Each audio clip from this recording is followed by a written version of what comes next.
was hating way before it was cool just because that's how I felt. I don't need help to hate. I seen niggas saying niggas is act. Yeah. Niggas is act anytime I'm saying nigga. That me hating was a business move. I was offended again because newsflash, I make all. All right, it's been a lot of backlash for the Joe Budden podcast after their review of Drake's Iceman, HABIBTI, and MAID. Honor. You got some people saying they glazed Drake too much. You got Akademiks saying it was a business decision by Joe. So let's see what the pod has to say about this, their response. Make sure you like the video and subscribe. Let's get it. They are the Drake fans. The Drake stands, the hyper stand people are spinning the block on all the people that had negative things to say during the battle. They are. So because of that, I think people were expecting me to hate, and saying that because I didn't hate, it's performative. I saw That's what I'm saying. I'm seeing a lot of the OVO check must have came, a call must have came, and yeah, because Joe didn't turn up, I gotta tell you, I was offended at all of it. Same. I was real offended. Like if you know anything about niggas up here, it's like, yo, I was hating when none of y'all was brave enough to hate. Who the fuck do y'all think y'all are talking to out there? You fucking New Jacks. It's 2026 going on 2027. Y'all trying to misrepresent history. I was hating way before it was cool just because that's how I felt. I don't need help to hate. I don't need to wait till it's cool outside to get my hate on. 1, 2, I seen niggas saying niggas is act. Yeah. Niggas is act anytime I'm saying nigga. That me hating was a business move. I was offended again because newsflash, I make all the money when I'm the only hater. When I'm the sole nigga hating or with a bold opinion when all of y'all are going the other way, I make all the money. The one time you just actually like something and you like having a backbone niggas like and you're strong enough to get in there to say it, they want to paint your opinion as all of this other shit. It's absolutely the nuts flip to me. side is if we would have went, let's say we all hated the projects. They came in here and did that. Then the whole conversation would have been, oh, y'all just because y'all picked that side over there and y'all standing with that, and we couldn't really win. We like at the end of the day. No, we really couldn't win. That's it. That's why, in knowing you can't win, the only thing you do is come in and just tell the truth. Yeah. Which is what we've been doing anyway. Yes. It's okay to not like what he did during the battle and like the albums. Correct. So I looked at it. So I've now heard this Drake album in the gym, in a vehicle with a really good sound system. Sound cabinet. Me too. Another vehicle with a really good sound cabin. Where else have I heard it?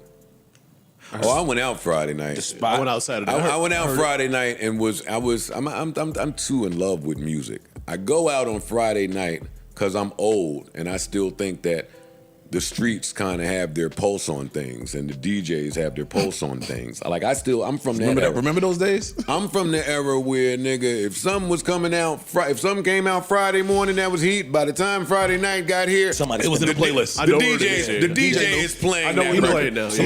And I went out Friday night and didn't hear none of what I needed to hear that dropped Friday, and I was just so disappointed that that's I was where we exhausted at. Friday. I couldn't go out, but Saturday I was out all day and night. He didn't play not one Drake record.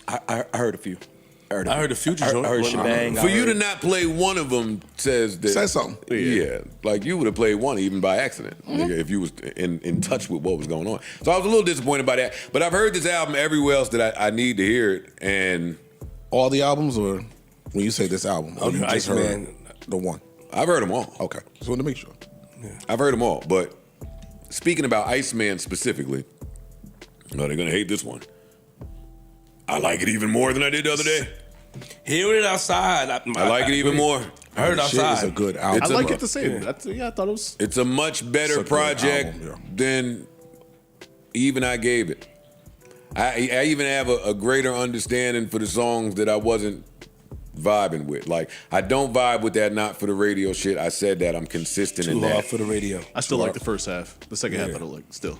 I love the second half, but hearing TV off made me not I be get able to hear. it. But I understand his thinking. With people explaining to me, he went and got the producer and the Mac Dre, and Mustard is accused of biting. So yada yada yada. He's dissing Mustard on that. I like the substance of the record. I like that thought went into the record, but. I'm gonna tell you, that was my only pushback. That was my only pushback from the critique that maybe more or less you would give him. Because I think when y'all were talking, y'all were really talking to the sonics of the project. Okay. I'm not mad at somebody just liking the project sonically, but you was really heavy on like feeling like there was growth and vulnerability and stuff, and that was my pushback on what you were saying. Oh, for me there was. I didn't get it's gonna be tough for me to have that talk with people. Like my ears are different. I'm listening different. I'm hearing different. I got rapper brain. I've met these people. I kind of know some of the psychology behind some of this stuff. When I was calling him immature, that's when they called me a hater. When I was saying, I was probably the first one on there's no growth here. What are we talking about? Why are we arguing with the girl in the Cheesecake Factory? Who gives a fuck about any of this? So I wouldn't expect people to just totally get what I'm hearing on this album because nobody heard it in the first place. They was just vibing. They was just dancing. I'm listening differently.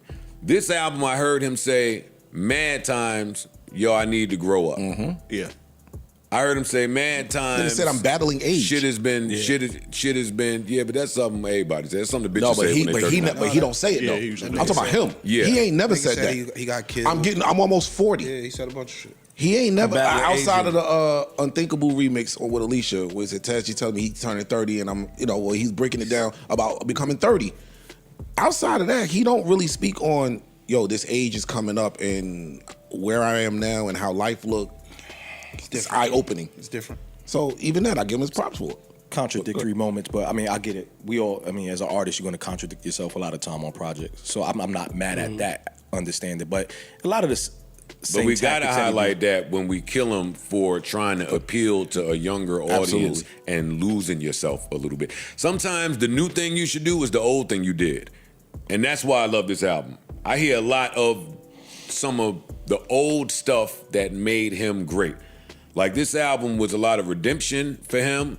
It was a lot of circling the block and hey, this is how I'm viewing these things in hindsight, these people in hindsight, and myself in hindsight. I heard a lot of, me personally heard just a lot of introspection. The beat switches, I think he gave you 3 albums just to hit all the marks because now this is the first time you're making a conscious decision to say, I'm this big, I'm hitting everybody, but these people on Iceman, this is important. This is probably my most important body of work that I've ever had to produce outside of my debut. I agree. So yeah, he just, a lot of good shit going on. From how he views the women, from how many times he threw up gang signs, from how many times somebody died.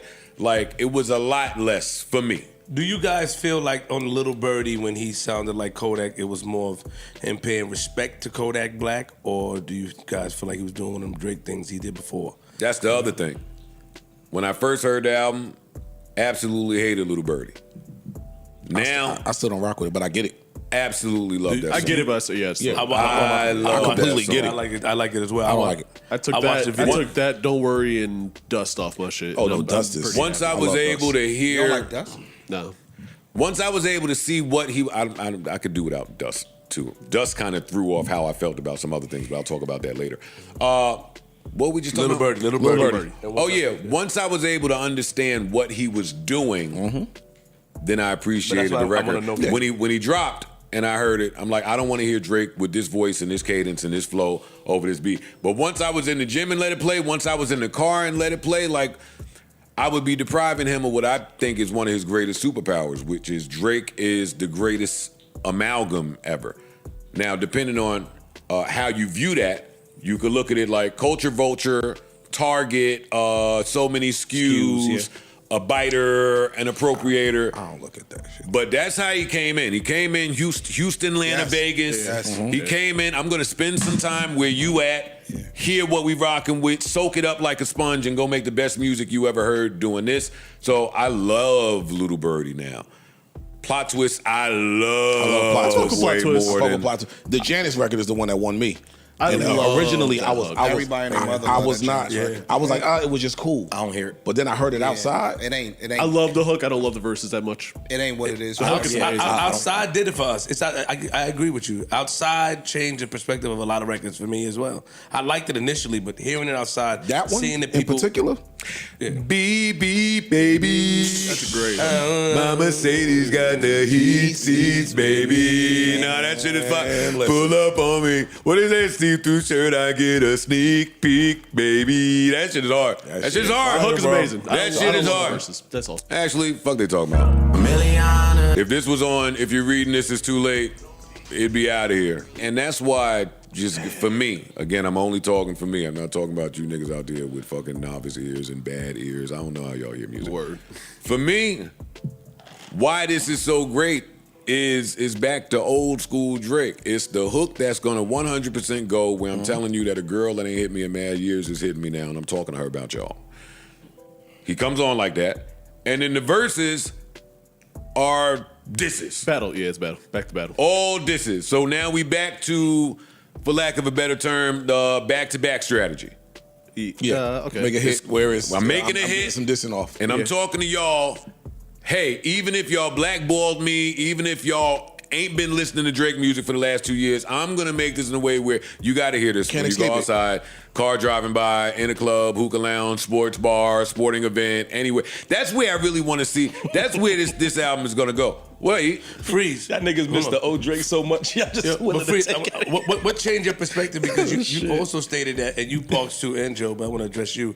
You said that when this album come out, I don't want to hear him address anybody or any of the beef. That's what we stood on. Because what changed it? I can answer. When I said that, I meant no more in this victim mindset. Okay. He didn't come off like I said this in a review. He didn't come off in the victim mindset. This came more of the revenge shit. Like I wasn't playing defense. I'm on the offensive now. I'm on the attack. He approached it a little differently. Okay. As opposed to before, where it was just woe is me. All my friends turn their back on me. Like I got tired of you playing victim. Now when he talking to himself and he look in the mirror, you hear him reminding himself.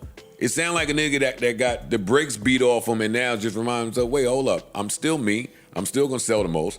Your girl gonna pick up if I call. I still got all the money. He's saying that all throughout the album. So his confidence was something that played a part into this album. To me, you can hear his confidence building back up. That's probably it. And the music to me sounds like it's reflective of that. Okay, first and foremost, this is the back-to-back episode with no Mona. Where's Mona at? I see some people in the comments saying, yeah, leave Mona out of the music conversation. But then all of the backlash the pod was getting for glazing Drake, y'all put the Mona shit to the background and was like, hold on, wait a minute. This is too much Drake glaze. But I'm still wondering, where's Mona at? Is it some new business going on? Is she focused on her podcast? Is she coming back? I want to hear what y'all got to say about that in the comments. But he addressed Ak, and it's been a lot of talk for the last couple of weeks about what is this underlining beef between Akademiks and Joe. And I feel like Ak is saying a little bit more, but every time Joe addresses Ak, he seems to come a little respectful, but he's like, yeah, I hear you. Remember a week or two ago, he said, Ak, you trying to go to war? But he was still saying it jokingly. But when Ak is out here talking about basically he thinks Joe is making business decisions and lying about his reviews, I can see Joe feeling like, hold on, you're trying to affect my business and my platform now. And that's something we got to kind of take notes on and make sure we watch this develop and see what it becomes. Is this just some, a little bit of anticipation before Ak comes back on the podcast, or is this a real beef? Okay. And it's looking like Ak is kind of going back and forth with his media podcast idols and the people he grew up on, right? He looks up to Joe. He looks up to Charlamagne the God. And it's looking like he's kind of separating himself from both of them, if y'all look at, the arc of Akademiks. But let's get to this review that everybody is upset about. I'm not surprised by this review. I get it. A lot of y'all were upset. A lot of y'all were confused because y'all felt like Joe was so team Kendrick. And y'all really believed that he was going to come in and give y'all the views from the 6 interview, foaming at the mouth. I think I said this in another video. Joe was impaired at the time. Joe said he was on substances, and then he came back and said, I love views from the 6. Okay? He just did the same thing with some sexy songs for you. I think if an Akademiks is going to talk about a business decision, I would look at that SSS review, because first Joe comes in and he's talking about, oh, I don't really like it. Party Next Door sounds like this. Drake sounds like that. And then he comes back when some of the viewership left, because y'all know everybody wants to hear what Joe is going to say about a Drake project. But a week after that, when some of the people who are not necessarily paying attention just for the Joe review are gone, he says, oh, I love it. I love some sexy songs for you. Oh, this album grew on me. So maybe that's one of those business decisions. But if you listen to Joe in totality, and especially if you know Joe and how much he loves R&B and, you know, music for women, who is Drake? Drake is the guy who makes a lot of slaps for the women. So of course, Joe is a Drake fan, and he's never said he wasn't a Drake fan. People been in my comments talking about, yo, here's what Joe said about Drake here, and Joe said he was a cancer to music, and what Joe said during the battle. And I think Joe, like everybody else, genuinely thought Kendrick was winning the battle at the time, and he went with that narrative because for a lot of us, it was true. Just like he can genuinely like Iceman and the rest of these albums. And I'm telling y'all, if y'all was watching my content, I didn't even have high hopes for this project. And I'm like, you know what? It's some good songs on all 3 of these albums. I think look, some of y'all, I get it. You really just don't like it. I also think since the battle, Drake has just been soiled for a lot of y'all. Y'all are over it, and that's fine. But for the people who just want to hear good music and you are fans of Drake, the album works. The album works. And he's just continuing to do what he's always done. He's always been the guy to put out some good music for the summer, and we're going to hear it all summer. Now, I will say we have to see if some of these songs stick for the summer, and if they don't, we can have a conversation. But like I said, I think if you like Drake, you like just hearing more music from Drake, and I think these 3 albums satisfied that itch for people. And like I said, and like I've been saying on this platform for many moons, you can like Kendrick and you can like Drake. The fact that y'all really feel like y'all need to live up to some battle between 2 people who wouldn't spit on you if you was on fire is crazy. You don't owe Drake no loyalty. You don't owe Kendrick no loyalty. Listen to the music that you like, okay? So with that being said, I would still say I don't know if Drake is back to his full strength, but I think when all of the numbers come back, and if we see some songs really in the club all over social media doing the usual Drake things that we see his music do, then I will say, you know what? He's really back and the battle didn't affect him. But I will say he's talking like that. I will say he sounds like that. I will say the music sounds like he was able to put some of that stuff to the side and make good music. And I get it. Some of y'all are like, well, he was talking about this and he was talking about that. But I don't think he talked about the things that he was upset about or his grievances at the sacrifice of the music. And I think that's what the pod is saying too. It's like, yeah, we get it. He was talking about these things, but He still made sure the music was good. He didn't just say, I just need to go in here and talk about all of my ops. No, he made good music while talking about the ops. And I think anybody who's a fan of good music would be satisfied with that, okay? So y'all tell me what y'all think about this. Like the video and subscribe. I'll see y'all next time. Peace.